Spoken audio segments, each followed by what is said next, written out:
Right, so hello and welcome back to Books and Things, and welcome to another video. And today I'm going to be telling you about the most obscure Victorian books I've read.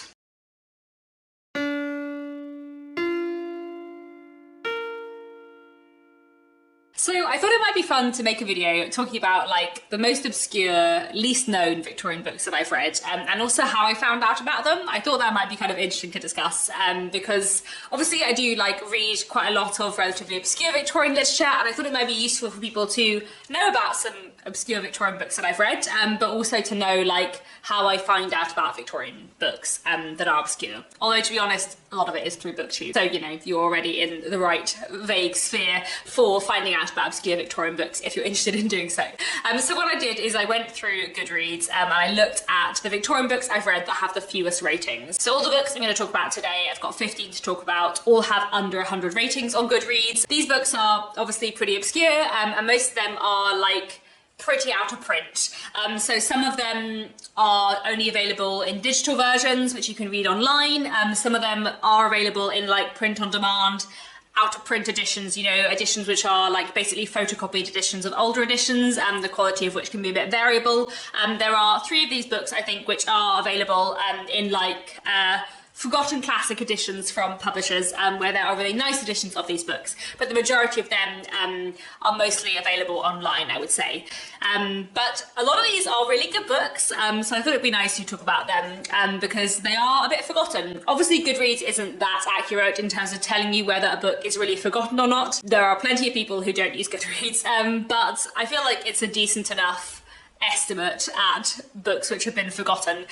So let me just go through the 15 Victorian books I've read which have the fewest ratings on Goodreads. So the first book I want to mention is Maran Withers by Geraldine Jewsbury. This has 4 ratings on Goodreads, one of which is mine. This is a kind of early Victorian industrial novel focusing on the character of Maran Withers and her kind of like uneasiness with her own class position. Her father was from a pretty impoverished background, but made his way in the world and has ended up as a factory owner, and he's raised Maran Withers in the kind of hope that she will better their family, I suppose, and he sent her away to a good school where she becomes friends with someone who is of a higher class than her.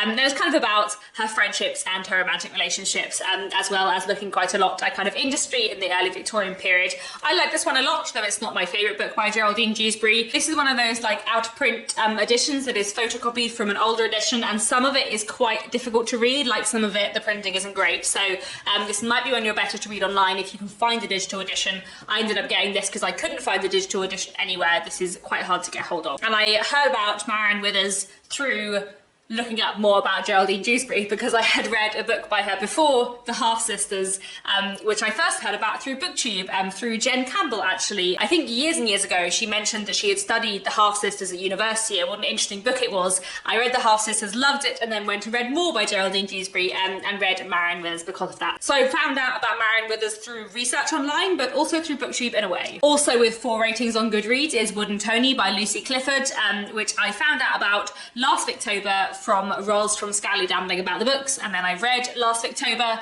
Wood and Tony is a bit of a fairy tale about a young boy who kind of struggles with life in his village, but really loves to sing. One of the reasons why I read Wood and Tony is because modern readers, upon reading it, have suggested that they think Tony is meant to have autism, and I thought that would be quite an interesting thing to read. This isn't really my favourite or anything. It is, yeah, quite fairy tale, and it's very interesting, but it's very weird, so I don't really know how I feel about that one, but there we go. The next book I wanted to mention is A Romance of the Moors by Mona Caird, which only has 5 ratings on Goodreads, and this is a book that I found through my like research about the New Woman movement for this Victober. Though actually I first heard about Mona Caird from this anthology of New Woman short stories, women who did stories by men and women 1890 to 1914. There's a short story in here, The Yellow Drawing Room by Mona Caird, which I read last October and really loved. So I started looking up more by Mona Caird after that, and I ended up reading A Romance of the Moors back in August. A Romance of the Moors looks at the love triangle between a young farmer, a local girl who is in love with him, and a young widow who is an artist who turns up in the neighbourhood, and everything kind of goes on from there.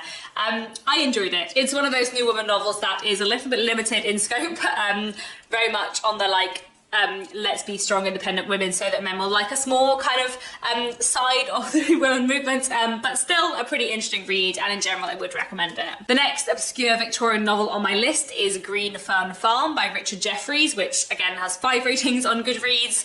So I read this quite a few Victobers ago when I was living at my parents' house, and I was looking through my parents' bookshelves for any Victorian books that I hadn't read, and I stumbled across Green Fern Farm by Richard Jefferies, and I had read one book by Richard Jefferies before, Wild England or After London, which I studied at university, so I thought I would pick up Green Fern Farm. It's quite like a quiet, straightforward countryside love story, which I quite liked, but I also feel like there's a lot of better Victorian books out there to read, I suppose, but you know, there's nothing wrong with it. Anyway, the next thing on my list is The Case of Rebellious Susan by Henry Arthur Jones, which has 9 ratings on Goodreads. This is a play though, and I feel like the amount of ratings a novel has on Goodreads probably doesn't actually demonstrate how many people have read it, but the amount of ratings a play has on Goodreads definitely doesn't show you the amount of people who've read it or seen it or anything like that. But I don't think it's very well known or put on these days, and I really enjoyed it. So I heard about The Case of Rebellious Susan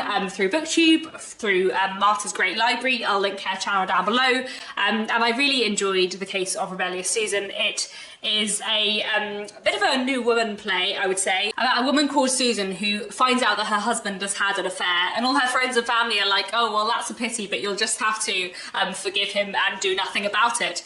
And she says, no, why should I? He's had an affair, so I'm going to go and have one too. And everything goes on from there, and it's kind of great, so I highly recommend that one. The next book on my list is Zoe by Geraldine Jewsbury. So this is another book by Geraldine Jewsbury, her second appearance in this video. Zoe has 21 ratings on Goodreads, and this is a book that I read after having read The Half-Sisters before reading Maran Withers, because again, I had loved The Half-Sisters so much. In fact, I think I buddy-read this with Kate Howe many years ago, and I didn't love Zoe. It's a bit of a complicated love story between a young woman who marries the wrong man and a Catholic priest, which is a really interesting setup. And the kind of like near misses connection between them is actually really interesting, but I just didn't love it as much as The Half-Sisters. To be honest, I feel like it is a book I should reread at some point, but when I first read it, I feel like it just didn't make like the same impression upon me as The Half-Sisters have, I guess. The next book I wanted to mention is A Noble Life by Dinah Mullet-Craik. This book has 28 ratings on Goodreads. So I read A Noble Life because I had read 2 other books by Dinah Mullet-Craik, Olive and John Halifax Gentleman, and I first found out about Craik as an author through her novel Olive, which I found out because I was looking up disability in Victorian literature online, and Olive was a book that came up. So that all led me back to A Noble Life. In fact, I think I specifically chose to read A Noble Life by Dinah Mullet-Craik because I read a fantastic non-fiction work called Plotting Disability in the 19th Century Novel, and in that wonderful book, Claire Walker-Gore, the literary critic who wrote the book, mentioned A Noble Life and had an essay on that as well, so that's one of the reasons why I wanted to read it. This book tells a story of a young Earl from his birth into his adulthood. This young Earl is born with a number of physical disabilities, his movement is quite limited and he's often in a lot of pain, and this book kind of looks at his life, his friendship with people around him, and his kind of like efforts to ensure that the estate that his family lives on continues to be well managed, and it's just a really interesting book. I feel like it's a less psychologically complex novel than Olive, but I do still think it is a really interesting read, and one that I'm glad I've read. I should have said on A Noble Life, this is one of those like out of print editions that is, I think, probably print on demand, and the text is a bit weird, like there's no proper paragraph indents or anything, so it's a little bit hard to read. You might be better reading this from a digital edition, to be honest. The next book I want to mention is The Life and Adventures of Michael Armstrong, Factory Boy by Frances Milton Trollope, and this is a book which has 32 ratings on Goodreads. I read this because I had read another book by Frances Trollope, which was The Widow Barnaby, which I'm actually going to talk about in a minute. I read The Widow Barnaby and was interested in reading something by Frances Trollope because she is the mother of Anthony Trollope, who's one of my favourite authors, so that was kind of how I found out about her. In fact, I'm pretty sure my mum has somewhere on her bookshelves a copy of a biography of Frances Trollope, which was maybe how I actually first found out that Anthony Trollope's mother was an author as well. I recommend The Life and Adventures of Michael Armstrong Factory Boy. It's a really interesting industrial novel from the early Victorian period, which looks at various characters in and around mills. And actually, this book, Michael Armstrong the Factory Boy, was quite instrumental in like persuading the public to support better regulation around children working in factories. So actually it was a really like politically important book at the time, and now just very, very forgotten. But it's really interesting, and it also has an interesting love story in the second half of the book, which I don't know that I loved, but it gender flipped something that is done quite a lot in Victorian novels the other way round, and I kind of appreciated the gender swap, even if it was still a bit odd. That makes no sense at all if you haven't read the book, and most of you haven't because, you know, only 32 people have rated it on Goodreads, but it is really worth your time, and I really liked it, so I'd recommend that. The next book on the list is Gloriana, or The Revolution of 1900 by Florence Dixie, which is another fantastic book that hardly anyone has read. This has 35 ratings on Goodreads, and I found out about Gloriana through Claudia from Spencer's Library here on BookTube years ago, and I read it finally this year and I just loved it. And Gloriana is a New Woman novel from the 1890s, which is set in 1900 and follows what happens when there is a feminist revolution, and it's just really, really great. And I really like Gloriana because it combines like fantastic feminist radical thought with a really wonderful, sensational, dramatic plot, and I just think it's really great and well worth your time. The next book I wanted to mention is A Dark Knight's Work and Other Stories by Elizabeth Gaskell. This has 36 ratings on Goodreads.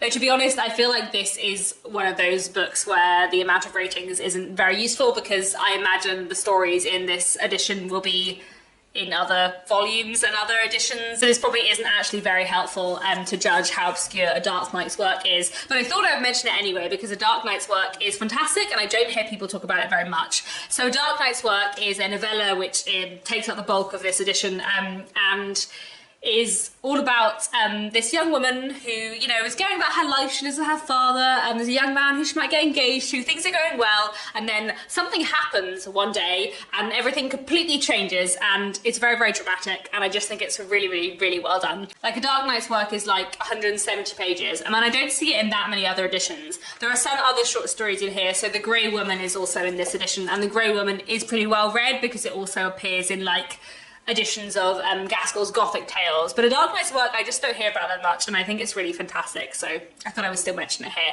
And I guess I found out about A Dark Knight's Work when I was looking up Elizabeth Gaskell and trying to read everything she had ever written, because I love her very, very much. The next book I want to mention is The Rebecca Rioter by Amy Dillwyn. This has 57 ratings on Goodreads, and I found out about The Rebecca Rioter, I think through BookTube. I think I found out about Hono Press, the publisher, who publish lots of great books, including a range of forgotten Welsh classics.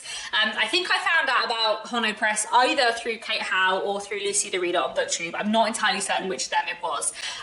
But I found out about Hono Press and I ordered myself The Rebecca Rioter, and I really, really enjoyed it. The Rebecca Rioter tells the story of a young Welsh man who ends up falling in love with a local English lady who lives nearby. But also, while this kind of like cross-class love story is going on, this book also looks at the Rebecca riots, which were a real historical event that happened in the early 19th century in Wales, where lots of men were protesting, I think about agricultural tax changes, and they protested wearing women's clothing using the biblical character of Rebecca. As I've already mentioned, this edition is published by Hono Press, who have a great list of kind of like forgotten Welsh classics, and I really enjoyed this one. Talking of forgotten Welsh classics, the next obscure Victorian book I wanted to mention is Gthoin, A Story of a Welsh Homestead by Allen Raine. This has 63 ratings on Goodreads. I think I first found out about Allen Raine through Lucy the Reader on BookTube.